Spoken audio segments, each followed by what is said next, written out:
Bonjour à toutes et à tous, je suis Emmanuel Corbel, j'ai développé une façon d'aider les gens qui s'appelle la lecture biologique. Et souvent on me demande mais en quoi consiste la lecture biologique. Donc je vais tenter de vous y répondre par cette petite vidéo. Alors qu'est-ce que la lecture biologique ou en quoi consiste la lecture biologique?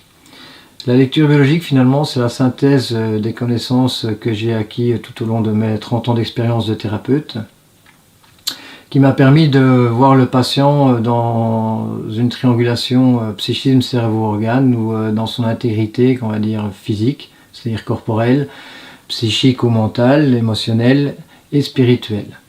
D'ailleurs, Hippocrate disait déjà, lorsque l'on tombe malade, il faut changer sa manière de vivre, car il n'y a pas de guérison sans un effort mental et spirituel.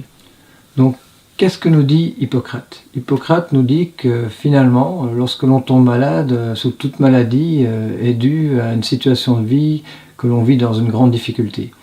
C'est ce que disait déjà Henri Laborie lorsqu'il a fait tous ses travaux et qui parle en fait que toute maladie provient de ce qu'on appelle une inhibition de l'action. Parce qu'au niveau de la vie, lorsqu'on a une situation qui nous embête, on a deux possibilités de l'aborder, soit on l'affronte, soit on la fuit, et alors tout va bien. Mais si on peut ni faire ni l'une ni l'autre, si on peut ni attaquer ni fuir, comme il est dit, ou que notre attaque ou notre fuite est totalement inefficace, ben on va avoir alors des répercussions physiques. Et ces répercussions physiques se mettront en place par rapport à la façon dont on vit cette situation. Donc on est bien par rapport à une notion de psychisme. En fait, donc, c'est aussi ce que le docteur Hammer a vraiment systématisé en disant que toute maladie débute par un surstress, donc un conflit. Ce conflit, donc, c'est une situation qui vous prend à contre-pied, que vous vivez dans l'isolement, c'est-à-dire vous ne pouvez pas le partager, qui est vécu de manière dramatique et qui va alors avoir des répercussions physiques par rapport à la façon dont vous vivez cette situation. C'est lui qui a systématisé toute cette triangulation du psychisme, cerveau, organe. Et lorsque vous allez vivre en fait cette situation compliquée dans laquelle vous êtes totalement inhibé, vous allez avoir votre inconscient qui va mettre en place ce qu'il appelle un programme archaïque de survie qui est commun à tous les êtres vivants. Donc en d'autres termes, on sait très bien qu'on vit des choses compliquées, ce qu'on ne sait pas, c'est la façon dont on le vit. Puisque cette façon dont on vit cette situation compliquée est totalement inconsciente, puisque c'est l'inconscient qui met en place ce programme archaïque de survie. Comme cet aspect organique ou de maladie est toujours en rapport avec le psychisme, la façon dont on vit les choses, ben, ce sera assez facile de retrouver notre ressenti par rapport évidemment à l'organe concerné. Parce que finalement, notre ressenti sera toujours par rapport à l'impuissance face à la fonction de l'organe. Si vous avez une difficulté musculaire ou articulaire ou du système locomoteur, c'est parce qu'évidemment vous êtes retrouvé dans une impuissance totale face à une situation, puisque la fonction du système locomoteur, évidemment, est de vous permettre d'avoir une action sur votre monde extérieur. Et c'est comme ça qu'il a pu systématiser en fonction de toutes les pathologies, de tous les organes qui peuvent être touchés dans les différentes maladies, les différents ressentis des patients. Donc ça, c'est quelque chose qui m'a passionné, puisque c'est grâce à ça que j'ai pu libérer des pathologies de mes enfants. J'ai vraiment pu mettre ça en pratique. Et puis, toujours en apprenant différentes choses, je me suis intéressé à la physique quantique. Et la physique quantique nous dit en fait qu'au niveau subatomique, tout n'est que mémoire et information. Et donc, grâce à ça, et en fonction de tout ce que je connaissais, on peut alors, via l'information, essayer de retrouver les informations perturbatrices et pouvoir permettre au patient de prendre conscience, évidemment, du pourquoi il est malade. Le fait déjà de prendre conscience du pourquoi il est malade va lui permettre de pouvoir alors peut-être justement se repositionner dans sa vie, ce que disait d'ailleurs Hippocrate, pour que l'on puisse évoluer, il faudra évidemment qu'on fasse un changement dans sa vie, qu'on fasse des choix dans sa vie et faire un effort donc, mental et spirituel. Donc le fait de cette prise de conscience est une première étape de l'évolution ou de la guérison. Et évidemment, cette prise de conscience permettra au patient de pouvoir se repositionner ou pas. C'est-à-dire que par cette façon de voir la pathologie, qui est quelque part toujours une chance de pouvoir évoluer, une chance de se comprendre, une chance de pouvoir accueillir une situation inconsciente, ben, le patient, on va pouvoir redonner la responsabilité totale de la santé au patient, en lui demandant de pouvoir, s'il est possible pour lui, modifier ses perceptions, changer des choses dans sa vie, s'il en est capable sur le moment. Et s'il n'y arrive pas pour l'instant, ben, il pourra le faire par la suite. Puisque finalement, un patient, quand il n'arrive pas à évoluer, c'est pas qu'il ne veut pas guérir, c'est qu'il ne peut pas guérir pour multiples raisons, et souvent pour des grandes peurs, très régulièrement, ces grandes peurs sont totalement inconscientes. Donc je me suis aussi intéressé aux travaux de Hans Schussenberger, sur tout le transgénérationnel, qui m'a permis de comprendre que finalement, si on est ici, c'est pour pouvoir peut-être aussi modifier des situations qui n'étaient pas tout à fait cohérentes ou pas encore terminées de nos ancêtres. Et dans mon expérience, j'ai souvent retrouvé qu'on nous faisait revivre des choses de nos grands-parents ou arrière-grands-parents qui n'avaient pas été tout à fait cohérentes. Et d'ailleurs, c'est ce qu'on retrouve de plus en plus dans des travaux comme l'épigénétique, où ils commencent à prouver qu'au niveau de l'ADN, il y a une mémoire qui va se mettre, qui va être beaucoup plus forte chez les petits-enfants que chez les grands-parents qui ont vécu un drame. Et donc parfois, on peut revivre inconsciemment des drames qui ne nous appartiennent pas, à moindre mesure, et développer des pathologies qui correspondent justement à de nouveau la façon dont on a pu vivre, la façon dont nos ancêtres ont pu vivre évidemment ces difficultés, ces surstress de leur vie.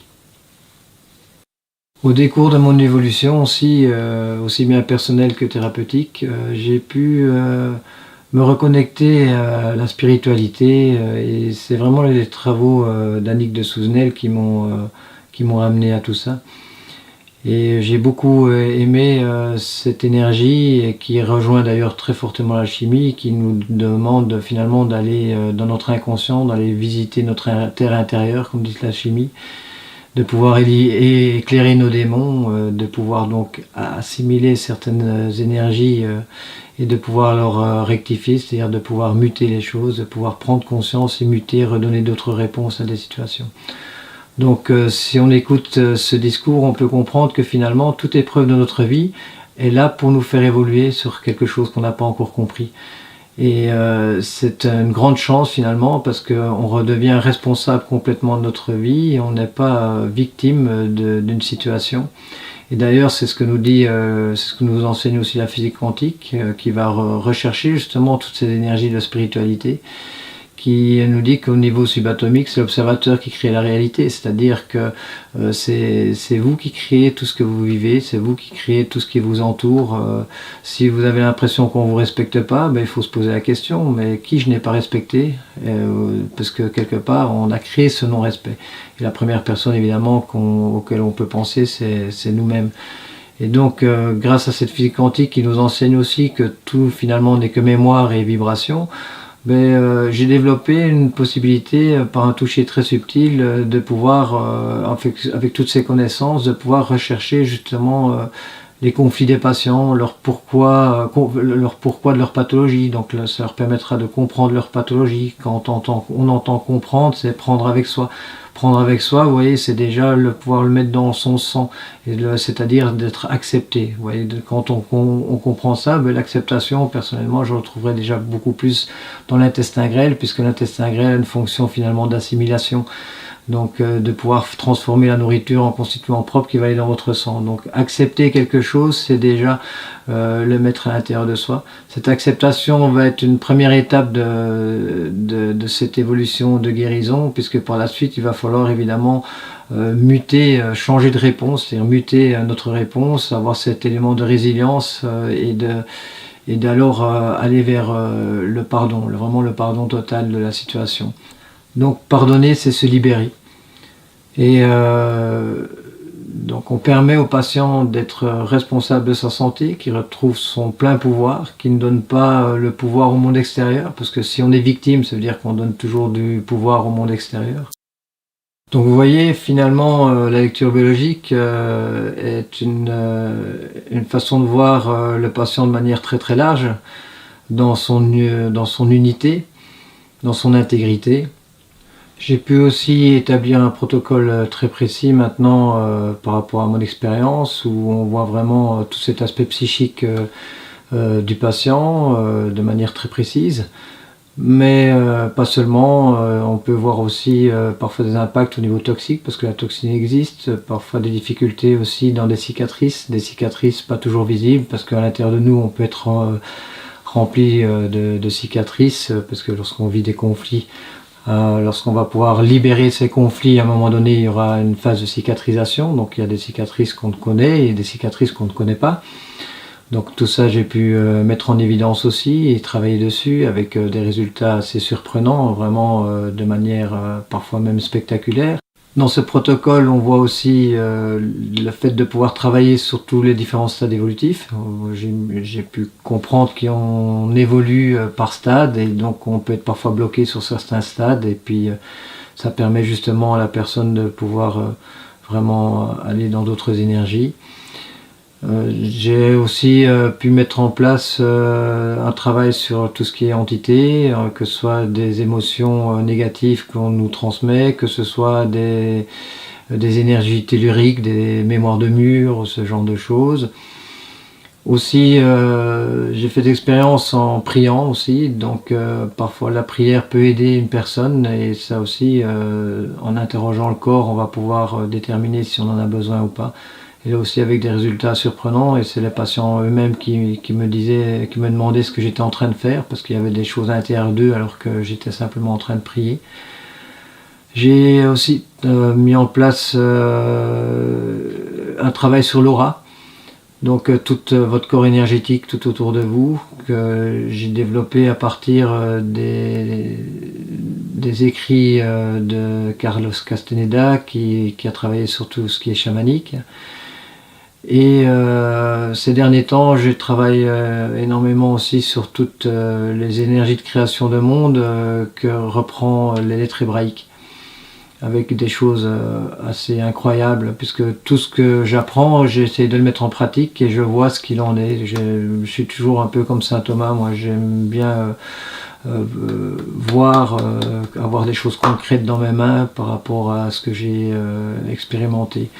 Donc c'est vraiment toute cette expérience finalement de 30 ans qui m'amène vers cet outil qui devient de plus en plus global et qui est toujours quand même tout le temps en évolution. Donc voilà un peu la lecture biologique, voilà comment je pourrais peut-être un peu la définir maintenant. Cette définition sera sûrement encore différente d'ici sûrement quelques mois ou quelques années, j'en sais rien. Puisqu'on est toujours en évolution permanente. Et moi, quand je vois des choses qui fonctionnent, je les utilise. Et ce qui m'a vraiment amené à toutes ces informations, c'est déjà les différentes pathologies de mes enfants, mais différentes pathologies personnelles aussi, et les résultats que ça a pu amener. Et comme ça m'a tellement passionné et que j'aime bien communiquer, ben je me suis dit que je pouvais transmettre cette passion et aussi alors redonner aussi de la liberté à différentes personnes, notamment des thérapeutes ou des non-thérapeutes. Et c'est pour ça que j'ai mis en place des formations maintenant depuis bientôt 13 ans au Brésil, 12 ans en France, maintenant aussi au Portugal, en Belgique, et vous pouvez retrouver toutes les informations sur ces formations sur notre site lecture-biologique.com. Et je reste bien sûr à votre disposition, vous pouvez m'envoyer des mails pour avoir des informations sur toutes ces possibilités. Voilà, j'espère que cette vidéo vous aura un peu éclairé et que vous l'aurez apprécié. Et au plaisir de vous retrouver pour une prochaine fois.